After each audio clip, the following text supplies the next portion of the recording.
சிவனையும் முருகனையும் நம்பணும். இது முருகனுடைய யுகம். இந்த யுகம் நீங்க முருகனை சாதாரணமா இடப்பட முடியாது. சிவனை விட ஒரு மடங்கு உயர்த்தி என் அப்பன் கந்தன் முருகன் சுப்பிரமணியன். இவனை விட அவன் வீரியம் ஜாஸ்தி. அவன் நெருப்பிலேயே பிறந்தவன்.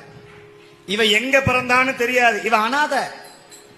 அவன் அனாதிக்கும் அனாதி, ஆதி அந்தமில்லாத ஆறுமுக கடவுள் என் அப்பன் வேளன், குகன், சண்முகன், சடாட்சரன். அவன் திருவடிய ஒரு தடவை முருகா அப்படின்னு சொன்னா போதும். குகான்னு மயில் கத்தும். குகா குகான்னு தான் கத்தும் மயில்.